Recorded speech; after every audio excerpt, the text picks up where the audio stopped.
Hello दोस्तों, मैं आज आप लोगों के लिए फिर से एक नई कहानी लेकर आई हूँ। कहानी शुरू करते हैं। कहानी है बिना शादी के बच्चे।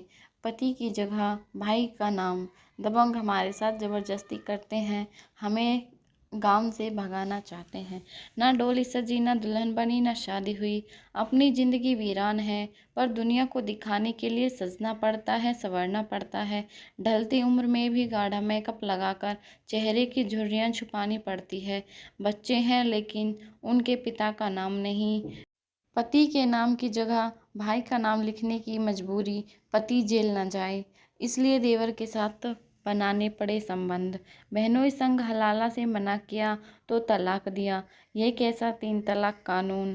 3 तलाक कानून बने 3 साल हो गए, लेकिन इस तरह के तलाक खत्म नहीं हो रहे। पति को जेल जाने से बचाने के लिए महिलाओं को कभी देवर से हलाला करना पड़ रहा है तो कभी बहनोई से। इसके बाद भी उनका शौहर उन्हें रखने को तैयार नहीं है। कई महिलाओं का हाल आधी विधवाओं की तरह हो गया है। ना वे पति के साथ रह सकती हैं, ना ही उन्हें कोई मेंटेनेंस मिल रहा है। 18 साल की थी जब मेरा निकाह हुआ। 2-3 महीने बाद ही शौहर गाली गलौज और मारपीट करने लगा। सब्जी में नमक कम हुआ तो पिटाई, मिर्च ज़्यादा हो गया तो पिटाई। ना मुझे मायके जाने दिया जाता, ना मेरे घर वालों को यहाँ आने देते। ऐसा लग रहा था जैसे मारपीट ही नाश्ता हो मेरा, मारपीट ही खाना हो।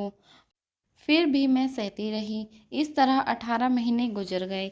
एक दिन शौहर ने तलाक तलाक तलाक बोलकर घर से निकाल दिया। तब बेटी सिर्फ 7 महीने की थी। मैं रोई, गिड़गिड़ाई तो कहा कि अब तुम्हारा हलाला होगा, तभी मेरे साथ रह सकती हो। रिश्ता बचाने के लिए मैं हलाला के लिए राज़ी हो गई।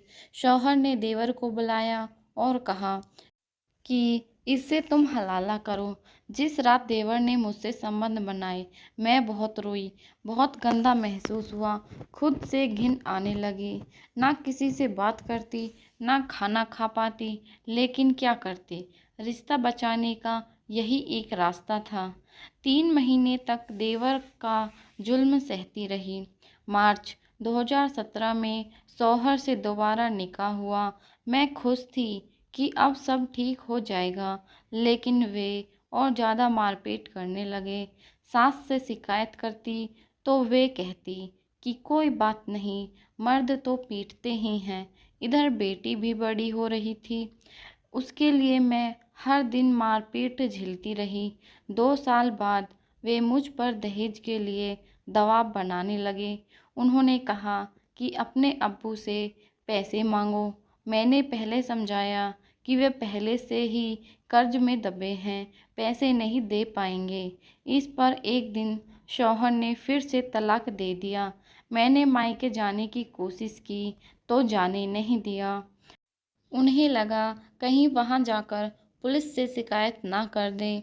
शौहर ने कहा कि फिर से छोटे भाई के साथ हलाला करो, तब मैं तुम्हें रखूंगा। मेरे पास कोई ऑप्शन नहीं था। देवर 3 महीने तक मेरे साथ संबंध बनाता रहा। इसके बाद शौहर से निकाह हुआ, लेकिन मुझे तत्काल मायके भेज दिया गया। कुछ दिन मायके में रहने के बाद पति के पास जाना चाहा तो मना कर दिया। मैं रोज रोज आने की बात कहने लगी तो एक दिन फ़ोन पर तलाक तलाक तलाक बोल दिया। मैं तो सन्न रह गई। मेरे हाथ से फ़ोन गिर गया। रोते हुए दोबारा फ़ोन किया तो अपने बहनोई के साथ हलाला करने को बोलने लगे। मैं चिढ़ गई। मैंने झल्लाते हुए कहा कि बार बार मेरे साथ ऐसा क्यों कर रहे हो। इस पर उन्होंने कहा, तुम हो ही इसी लायक, तुम्हें रहना है तो ऐसे ही रहना होगा मेरे साथ। मैं तुम्हें बीवी नहीं मानता।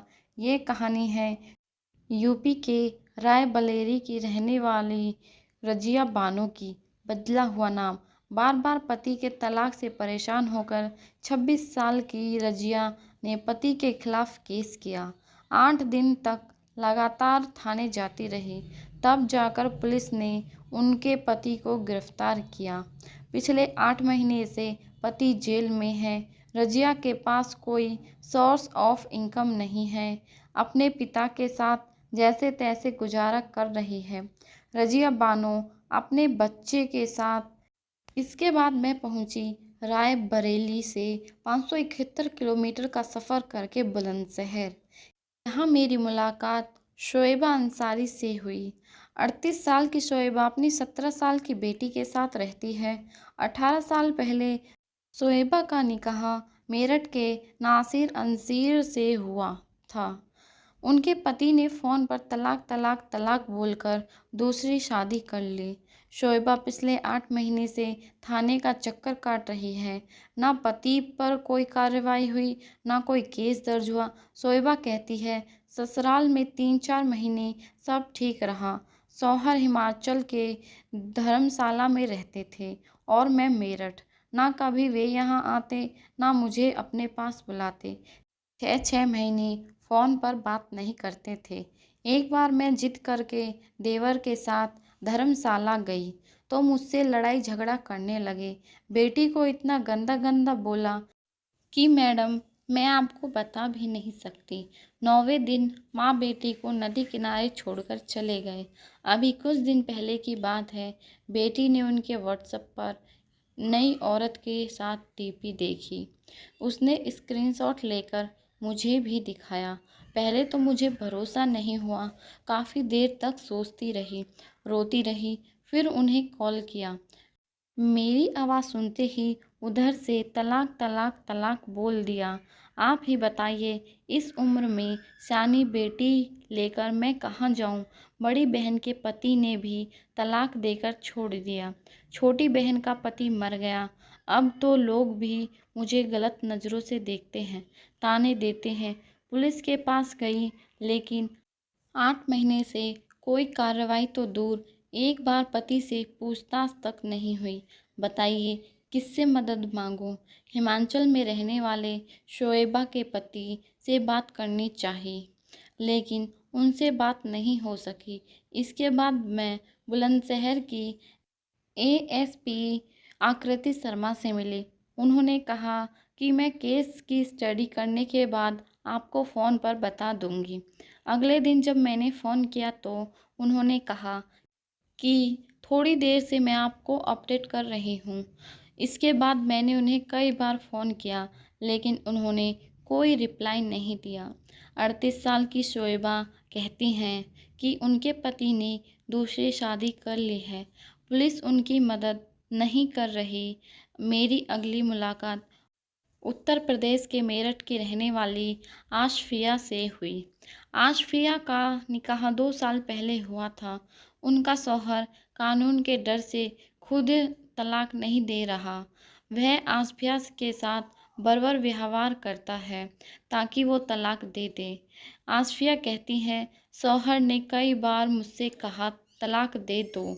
शुरुआत में मैंने उनकी बातों को हल्के में लिया, बाद में वे पिटाई करने लगे। इसके बाद भी जब मैं तलाक देने पर राजी नहीं हुई तो हाथ पैर बांधकर पीटा, मुंह में कपड़ा ठूस दिया, गले में फंदा डालकर मारने की कोशिश भी की। इसके बाद मरा समझकर छोड़ गए। मैंने पंचायत बुलाई, जिसमें पति ने मेरे घर वालों से माफ़ी मांगी और कहा कि वे अच्छे से रहेंगे।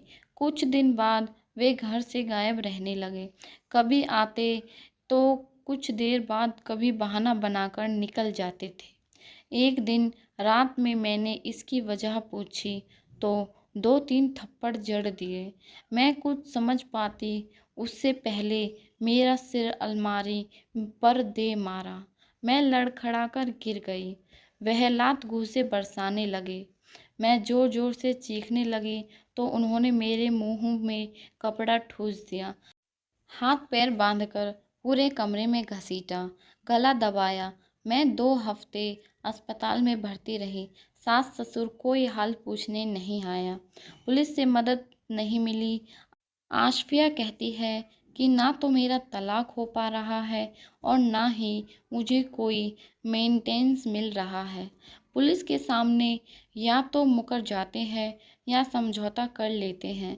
सुप्रीम कोर्ट में ट्रिपल तलाक का केस लड़ने वाली वकील अर्चना पाठक कहती हैं, कानून बनने के बाद तीन तलाक के मामले घटे हैं लेकिन बंद नहीं हुए। मुस्लिम महिलाएं जागरूकता की कमी के चलते कानून का इस्तेमाल नहीं कर पाती हैं।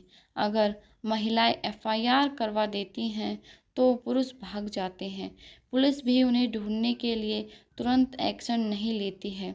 तलाक के बाद जब आरोपी को पुलिस पकड़ लेती है तो वे मुकर जाते हैं या फिर थाने में समझौता कर लेते हैं। रात में तलाक और जेल से बचने को समझौता करा देते हैं। मुस्लिम महिलाओं के अधिकारों के लिए काम करने वाली डॉक्टर समीना बेगम भी तीन तलाक पीड़िता हैं। उन्होंने 2 बार निकाह किया। पहले पति ने 2 साल और दूसरे पति ने 6 महीने बाद तलाक दे दिया। समीना ने 2012 में 3 तलाक और हलाला के खिलाफ आंदोलन शुरू किया। तब से वे मुस्लिम महिलाओं के लिए काम कर रही हैं। वे कहती हैं, ट्रिपल तलाक के केस लगातार आ रहे हैं। पहले पुरुष तलाक देते हैं और फिर जेल नहीं जाना पड़े इसलिए जबरन हलाला कराते हैं।